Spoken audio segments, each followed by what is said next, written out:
সুপ্রিয় দর্শক, শুরুতেই বলেছি আজকে আমরা জানব বাংলাদেশের সুন্দরতম আইল্যান্ড নিঝুম দ্বীপ সম্পর্কে।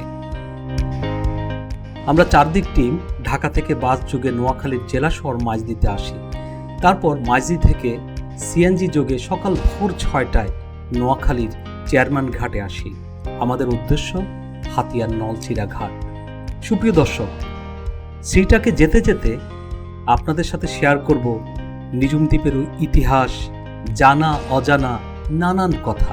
নোয়াখালী জেলার লোকালয় ও জনপদ থেকে দূরে সাগরের মিতালিতে বঙ্গোপসাগরে ভেসে ওঠা দ্বীপ হাতিয়া। এই দ্বীপটি প্রথম দেখাতেই ভ্রমণ পিপাসুদের আকৃষ্ট করে গভীরভাবে।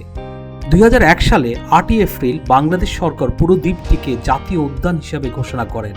2013 সালে দ্বীপটি জাহাজমারা ইউনিয়ন হতে পৃথক হয়ে স্বতন্ত্র ইউনিয়নের মর্যাদা লাভ করে। নিঝুম দ্বীপের পূর্ব নাম ছিল চর ওসমান। এটাকে অনেকে বাউলার চরও বলেন, আবার কেউ কেউ একে ইছামতির চরও বলতো। এই চরে প্রচুর ইচা মাছ পাওয়া যেত। ইচা মাছ মানে চিংড়ি মাছ, তাই অনেকে এই চরকে ইছামতির চরও বলে থাকেন। সুপ্রিয় দর্শক, চলুন আরো জানি কিভাবে নিঝুম দ্বীপ নামকরণ করা হয় তার ইতিবৃত্তান্ত। নিঝুম দ্বীপের ওসমান নামে একজন বাথানিয়া তার মহিষের বাথান নিয়ে প্রথম নিঝুম দ্বীপে বসত গড়ে তোলেন।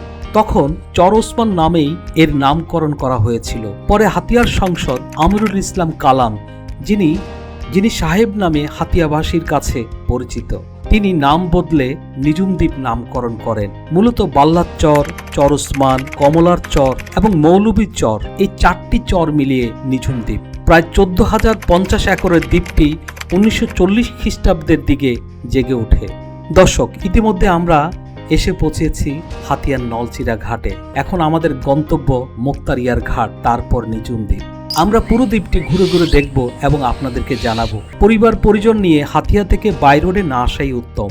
আপনারা চাইলে হাতিয়ার নলছিড়া ঘাট থেকে ট্রলার যোগে সরাসরি নিঝুম দ্বীপ আসতে পারেন। সুপ্রিয় দর্শক, চলুন চলতে চলতে নিঝুম দ্বীপের আরো কিছু তথ্য আমরা জানি। 1950 খ্রিস্টাব্দের দিকে জনবসতি গড়ে ওঠে এই নিঝুম দ্বীপে। 1970-এর ভয়াবহ ঘূর্ণিঝড়ে দ্বীপটি ব্যাপক প্রাণহানি ও ক্ষয়ক্ষতি হয়।